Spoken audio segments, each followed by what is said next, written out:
በውጭ የፋኖ ትጥቅ ምንድነው ማድረጉ ይስፈታሪም ብላለች የማለት ብላለች። ምን ነበር ባረጉ ጻፉ እስኪ ጀዋዝ ማረግ ነበር የሰጠው ዘመን የሰጠው ማረግ ነበር። በውጭ የፋኖ ምናምን አስተባባሪ ምናምን ጀዋር ለአማራ ፋኖ አስቡት። ፖለቲካው እንዴት ነው?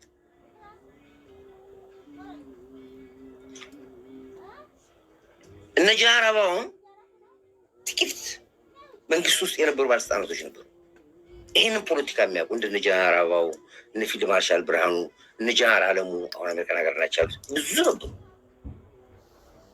ኢትዮጵያ እንደ ኢትዮጵያ እንድትቀጥል የመከራ ሰራዊታችን እንዲ እባካችሁ ይህን እንደዚህ እናደርግ ይሟገታሉ። ማንን ነው የሚያውቁት? አቦይ ስብሃት ነው። በዛን ጊዜ ነው የምነግራችሁ። አቦይ ስብሃት እንደዚህ ጀነራሎች ከስራ ይባረሩልኛል። እኔ ሚስጥር ላውራላችሁ። እነ ጀነራል አበባው፣ እነ ጀነራል አለሙ፣ ሌሎች ብዙ ጀነራሎች እና ጀነራል አምሸት ደግፌ ጀነራሎች አባሩልኛል። ፊልድ ማርሻል ብርሃኑ ተባሯል፣ አበባው ተባሯል፣ አለሙ ተባሯል፣ አምሸት ደግፌ ተባሯል፣ ብዙ ጀነራሎች ተባሯል፣ አባሩልኛል። ተባረሩ። ሲቪል ህይወት ጀምሮ ለምንድን ነው የተባረሩት? የግብፅ ጉዳይ የመጣውን ችግር ስለሚያውቁ ነው። አትንሱ ነው የሚለው ድስምስ ደግሞ ዋቶቹ ደግሞ አታንሱ፣ አፋችሁን ዝጉ። እንዴት እንዘጋለን? ወታደር እኮ ነው ማዕረግ ነው። እዚህ ጋር ይጫን ነው ሀገር አምኖ እዚህ ጋር ጀነራል ማድረግ የተሰጠ ሀገራችን ስጠፋ አይናችን እያየ ያለን አናደርገውም ይላሉ፣ ይሟገታሉ። በየጊዜው ነው የሚሟገቱት። መጨረሻስ አባሯቸው ከስራ ችግር የለውም ኖራችን መስራት ውጭ ወጡ። አሁን እኮ ነው አብይ ጠርቶ ያመጣችሁ። አታውቁም? ሄደ አንዱ የዚህ ሰለባ የነበረው ማን ነበር? ጠቅላይ ሚኒስትር ዶክተር አብይ ነበር። ልጆቹን ይዞ ተሰዷል አሜሪካ ነገር። የኢትዮጵያ ፖለቲካ በጣም ከባድ ነው። ብዙ ሚዲያ ላይ ወጥተን የማናወራቸው ነገሮች አሉ፣ በጣም ብዙ ግን እናውቃለን። አስታውሳለሁ በቅድም እንደደረሳቸው ጀነራል ምንድን ነው ያለው? የኢትዮጵያ ጠላት ግብፅ ነው፣ ከግብፅ ነው ሲጀምር ሄደ። ይኸው እንደውም አዳምጥ።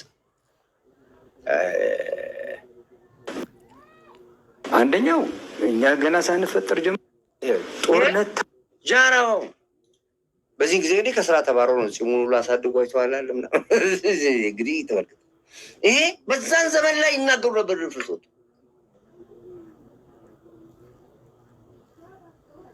ያኔ ነው እንግዲህ በቃ በዚህ ጊዜ ማድረጋቸውን አስቀምጠው ከስራ የተባረሩ እና አቦይ ስብሃት አቦዮች በሙሉ ለቋቸው ነው። አሁን እኮ ሀገር ስትፈልጋቸው ነው የመጡት ወደዚህ። የሚናገሩን አዳምጡ እንደሚል ያራ ታንኮች የሚመላለሱ ጦርነት ታንኮች የሚመላለሱበት አውሮፕላን የሚዘፍንበት ማለት አይደለም። ጦርነት ሀሳብ ነው። ጦርነት እምነት ነው። ኢትዮጵያ ምን ብላ ነው የምትወረሩ? ሞከረች እኮ ግብፅ። አንደኛው እኛ ገና ሳንፈጠር ጀምሮ በጉልበት ሞክረዋለች። ይሄን ሀገር አልቻለችም። አባቶቻችን አስቀርተውታል። ሁለተኛው የሶማሌ ጦርነት የሚባለው ከጀርባና ማሽኑ ኢጅፕት ነው። እሱንም ሞክሮ አልቻለም። ከዚህ ያለት አማራጭ ደግሞ አለመረጋጋት እንዲኖር ኢትዮጵያ ውስጥ በሁሉም መንገድ የምትችለውን ያክል እያደረገች ነው ያለችው። ይቅርታ ይደረግልኝና ይሄ በሙሉ ኢትዮጵያ ውስጥ እየዘነበ ያለ 100 ምናምን ፖለቲካ ድርጅት በጀርባው እሱ አለ፣ ኢጅፕት አለ። አሁን የኢትዮጵያን እምነትና ዓላማ ግን ሄዳችን። አሁን ጀነራል እንዳለው ሚሳይል ተተኮሰ፣ አባይ ላይ ተተኮሰ። ኦኬ እሺ፣ እኛን አንተኩስ። ኢትዮጵያን የመልማትንና ኢትዮጵያን አባዮቿን የመገደብ ጭንቅላት ያስቆመዋል ያ ሚሳይል። እንዲያውም ተራውን ወንዝ ሁሉ መገደብ ይጀምራል በእልህ። አብሮ መብላት ካልተፈለገ ተራውንም ግድብ መገደብ እንጀምራለን። ያንንም ያቆምን 100 ሚሊዮን እስካልጨረሰው ድረስ። ስለዚህ ጦርነት በፍጹም ልታረቅ አትችልም። ኦኬ ሰውንን ፍጹም ነው አይደለንም። ተሳስቶ ጦርነት አደረጉ። ኢትዮጵያን በዚህ መንገድ ማሸነፍ አይቻልም። የኢትዮጵያን ሕዝብ ማሸነፍ የሚቻለው በፍቅር ብቻ ነው። ኢትዮጵያ እድሜ ልኩን አባይን ልጠቀም ኢጅፕትን ልጉዳ ብሎ አንድ ቀን አስቦ አያውቅም። ጊዜው ሲደርስ አንዲት ግድብ ተገደበች። እሷን አትገድቡ፣ እኛ ብቻ እንኑር፣ እናንተ ሙቱ የሚባል ሳይንስ በ21ኛው ክፍለ ዘመን ማንም የሚቀበለው የለም። የቱንም ያክል የዓለምን ሚሳይል ይታጠቅ። ስለዚህ የኢትዮጵያ ሕዝብ እርግጠኛ የሚሆን የሚችለው አንድም በያዘው እምነትና በያዘው አቋም፣ ትክክለኛ እንደያዘ ማመን አለብን። ሁለተኛ ሰልፍሽ አይደለም እኔ ልጠቀም የምትችለውን ደግሞ አንተ ተጠቀም ነው፣ እኩል እንጠቀም ነው እያለ ያለው። ሶስተኛው ደግሞ የተደራጀ የሰለጠነ በደንብ ኦርጋናይዝ የሆነ ደግሞ መከላከያ ኃይል አለው። ስለዚህ እኛ እዚህ ላይ ጊዜያችን ማጥፋት የለብንም። ጊዜያችን ወደ ማልማቱና የምንችለውን ያክል ግድብ መሄድ ነው። የስስ ፖለቲካ ምን ልታሸንፈው አትችልም። ስለዚህ አሁን በቅርቡ ሰምቻለሁ፣ አንዳንድ ወዳጆቼ ነግረውኛል። ይህን ያክል ታንክ አለው ኢትዮጵያ፣ ኢጅፕት ደግሞ ይህን ያክል ታንክ አለው፣ ይህን ያክል አውሮፕላን አለው፣ ይህን ያክል አውሮፕላን የለው፣ ይህን ያክል ወታደር አለው፣ ይህን ያክል ወታደር የለው።